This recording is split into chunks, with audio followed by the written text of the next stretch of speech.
Hey, welcome back. We are on Chapter 20. Chapter 20 is called The Great Gum Machine. Mr. Wonka led the party over to a gigantic machine that stood in the very center of the inventing room. It was a mountain of gleaming metal that towered high above the children and their parents. Out of the very top of it, there sprouted hundreds and hundreds of little thin glass tubes, and the glass tubes all curled downwards and came down into a bunch, and they hung suspended over an enormous round tub as big as a bath. "Here we go!" cried Mr. Wonka, and he pressed 3 different buttons on the side of the machine.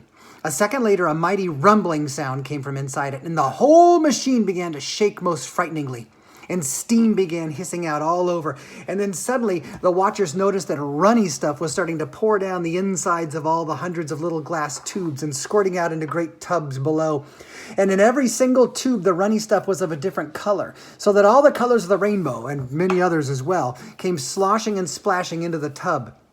It was a lovely sight.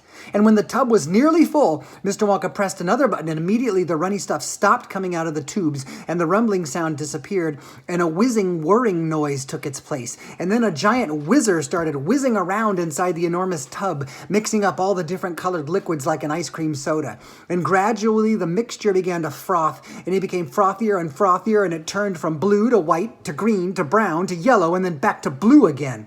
"Watch!" said Mr. Wonka. Click went the machine, and the whizzer stopped whizzing.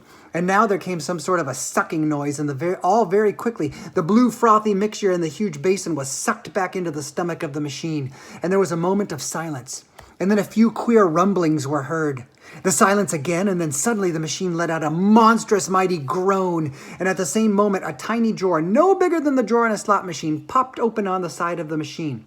And in the drawer there lay something so small and so thin and so gray that everyone thought that it had to be a mistake. The thing looked like a little strip of gray cardboard. The children and their parents stared at the little gray strip lying in the drawer. "You mean that's all?" said Mike TV, disgusted. "That's all?" answered Mr. Wonka, gazing proudly at the result. "Don't you know what that is?" There was a pause. And then suddenly, Violet Beauregard, the goofy gum-chewing girl, let out a yell of excitement. "By gum, it's gum!" she shrieked. "It's a stick of chewing gum!" "Right you are!" cried Mr. Wonka, slapping Violet so hard on the back. "It's a stick of gum! It's a stick of the most amazing and fabulous and sensational gum in the world!" Chapter 21 is tomorrow.